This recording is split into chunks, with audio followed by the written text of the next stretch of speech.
Hubo cierta intranquilidad a partir de una decisión tomada muy lejos, y fue la decisión del Banco Central chino, el Banco del Pueblo chino, como se llama, de dejar caer el valor del yuan, y eso hizo que el tipo de cambio pasara una barrera que decían bastante simbólica y psicológica de 7 yuan por dólar. Esto generó, digamos, ha habido bastante cobertura de los medios. Vale la pena hacer una consideración sobre este tema.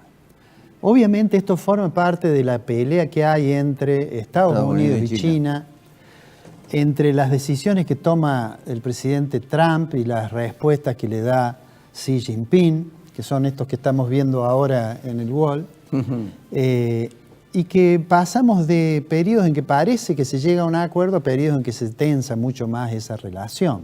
¿Qué es lo que ocurrió en realidad? Hace algunas semanas Estados Unidos había anunciado que ponía unos aranceles. De hecho, le puso 25% de aranceles a muchos productos chinos. Particularmente el acero. Y ayer, el día lunes, sí, el lunes. En realidad se conoció la decisión de que sobre aquellos productos que no había fijado arancel, le fijaba un arancel del 10%. Así es. Y ese arancel del 10% da la impresión que la respuesta fue esta del banco chino. Que es decir, bueno, dejemos que el yuan se devalúe, es decir, que haga falta más de 7 dólares por yuan, porque eso hace que los productos chinos sean más competitivos. En realidad, la práctica de usar la devaluación para obtener ventaja competitiva es algo que está cuestionado en el comercio internacional. Y la reacción, digamos, la primera reacción de Trump fue realmente muy dura contra esta decisión que había tomado China. ¿Qué es lo que dijo después el Banco Chino? Porque recién comentaste que daba la impresión que hoy estaba un poco más tranquilo. Porque obviamente cuando se produjo esta situación, esta crisis, podríamos decir, internacional, entre comillas, digamos, crisis, lo que sucedió es que la mayoría de las bolsas cayeron. Cuando ocurre esto, en realidad, algo que parecía que iba a ser una ventaja para los países emergentes, que era la reducción de la tasa de interés que había dispuesto la Fed en Estados Unidos, en realidad parecía que esto lo compensaba y la mayoría de las monedas en realidad también se devaluaron. En Argentina, el Banco Chino lo que dijo fue, mire, nosotros no usamos la moneda como arma para tener más competitividad. Todo esto es consecuencia de que Estados Unidos, cuando bajó la tasa, nos puso en una situación que hizo que se devaluara nuestra moneda y además eso tiene directamente que ver también con el hecho que ponerle aranceles a los productos chinos, 10% sobre un volumen importante, del orden de 300.000 millones de dólares, eso hizo aparecer expectativas negativas respecto del yuan. Bien. Pero no vamos a usar, lo dijo ayer, no vamos a usar la devaluación como un método para obtener ventajas competitivas. Esto es lo que planteó China. A partir de allí, en la siguiente jornada, en realidad el yuan volvió a estar, el dólar, perdón, volvió a estar por debajo de 7 yuanes. Y da la impresión que se tranquilizara. Yo creo que en realidad estamos en medio de algo que todavía no conocemos bien el final.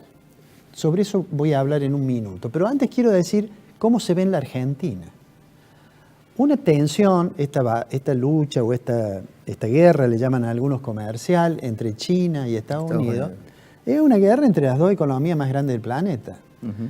Y cualquier consecuencia que tenga de generar turbulencia en el mercado mundial, naturalmente afecta más a los países más vulnerables. Y bueno, hubo depreciación en Chile, en Uruguay, todas las monedas. En Brasil particularmente. Y Argentina, que además tiene un grado de vulnerabilidad alto, lo hemos visto no hace mucho tiempo, obviamente enfrenta eso. Me preguntaban ayer si creía yo que el gobierno tenía posibilidades de manejarse en el medio de esto. Y yo volví a insistir en que, más allá de lo que haga el gobierno, tiene instrumentos para morigerar un problema cambiario. Si hubiese una corrida contra el peso, el gobierno tiene formas Primero porque tiene un nivel de reserva muy alto, tiene una tasa de interés elevadísima, de manera tal que yo diría, eso lo puede acotar. Lo que no puede acotar el gobierno, creo que son dos cosas. Si se devalúa mucho el yuan, el gobierno pierde, por una parte, algunas reservas, porque recordarás que en el gobierno anterior se hizo un swap de monedas con China, y Argentina debe tener hoy más o menos 17, 18 mil millones de dólares en swap. O sea, por ese lado pierde. Pero por otro lado gana en el sentido de que esa caída del valor del yuan implica que se valorice el oro, que se valorizan otros activos que tiene como reservas internacionales. Pero lo que sin lugar a duda Argentina no puede evitar es que si esta guerra comercial continúa, lo que sucede, y esto afecta el crecimiento de la economía mundial, que es lo que aparentemente se está viendo, se está diciendo la reducción de la tasa de interés de Estados Unidos no alcanza, las proyecciones de los organismos internacionales sobre el crecimiento de la Unión Europea se han corregido hacia abajo, en los emergentes también. Bueno, eso es consecuencia que cualquier turbulencia en el comercio internacional de estas dos potencias necesariamente nos va a afectar. ¿Eso va a ocurrir o no va a ocurrir? Yo, más allá de lo que dicen los analistas, creo que nadie sabe lo que puede pasar. Coincido con vos. O sea, es que hoy sale una columna en el New York Times que lo escribe Krugman. Krugman es un economista muy conocido, ha sido ganador del premio en honor a Alfred Nobel de Economía. Y Krugman escribe una nota que probablemente en algún momento después va a salir en algún medio de habla hispana. Pero vos sabés que yo copié 3 párrafos que son el final de esa nota y que me parece importante. A ver. El título de la nota se llama El shock chino de Trump. Y con una pregunta después que sería, ¿qué diablos está pasando? O algo así, ¿qué está sucediendo? Al final dice Krugman, piense por un minuto en lo que sucedería a un país con una moneda no manipulada si uno de sus principales mercados de exportación de repente aplicara aranceles importantes en muchos de sus productos. Seguramente esperaría ver la depreciación, la devaluación de su moneda, al igual que le ocurrió a Gran Bretaña ante la perspectiva de pérdida de acceso al mercado debido al Brexit. Acá vale la pena recordar que el yuan cayó 1 punto y fracción, 2 puntos. La libra inglesa, a raíz de eso, cayó más de 6 puntos, ¿no? Entonces dice, en otras palabras, la administración Trump, en su sabiduría, dice en sentido irónico, ha logrado acusar a los chinos del único delito económico del que resultan inocentes. ¿Y qué vamos a hacer para castigarlos por este crimen? ¿Poner aranceles a sus exportaciones? Ya lo hemos hecho. Entonces, ¿cómo termina todo esto? Dicen, no tengo idea. Más importante aún, tampoco nadie lo sabe. Me parece que tanto Trump como Xi Jinping, ¿no? Ahora han apostado su reputación de ser fuertes o de ser duros.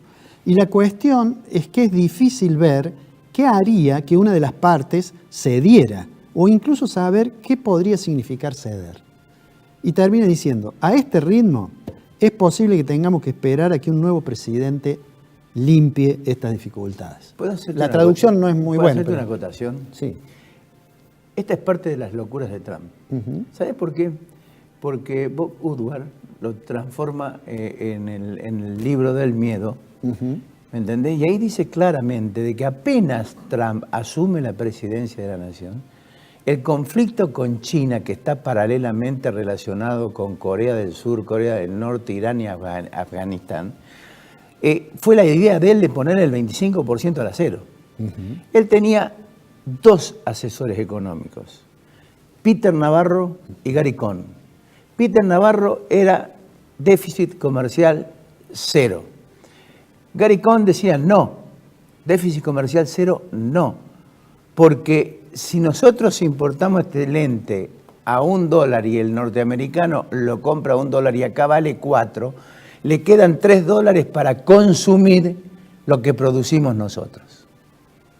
Y esa enfermedad, yo creo que te lo comenté, a Trump le pedía que le mandaran el decreto para el 25% y después iba Gary Cohn y se lo sacaba. Y Trump se olvidaba. O sea, sí, lo que sucede es que el intercambio bilateral entre Estados Unidos y China es muy deficitario para Estados Unidos. Debe estar importando algo así como 450, 500 mil millones de dólares. y le está colocando poco más de 120 o 130, ¿no? Y entonces eso prende Puede mucho. ser Prende mucho en el americano, ¿no? Dice, vamos a equilibrar esto, ¿eh? Y él se dirige sobre todo a sus electores. Fíjate vos que China, inmediatamente que sucedió que les puso el arancel y después de la discusión de la devaluación del yuan, dijo, bueno, no le vamos a comprar productos del sector agrícola a Estados Unidos. Vamos a parar eso, ¿no? Y entonces salió Trump en un tuit que está diciéndole a los agricultores de Estados Unidos, no tengan miedo, este presidente los va a volver a defender. Porque ahí hay como dos relatos. El relato chino, que dice, bueno, me está aplicando estos aranceles, tengo que desquitarme, y el relato de algunos miembros del Departamento de Estado que dicen, no, lo que sucede es que habíamos quedado en que nos iba a comprar más productos agropecuarios y no los compró, por eso se cayó el acuerdo.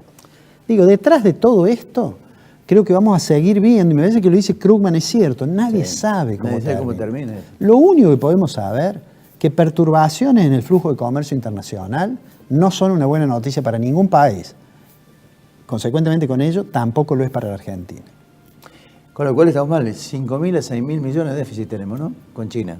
Sí, bueno, es un socio importante es un nuestro. socio importante. Alguien podría decir, si China no le compra más productos agropecuarios a Estados Unidos, a lo mejor esto nos beneficia en parte, pero digo, son muchas variables que va a haber que ver con el correr del tiempo. Primero, qué es lo que hacen estos dos señores. Sí. Y después, ver qué consecuencias tiene sobre Argentina.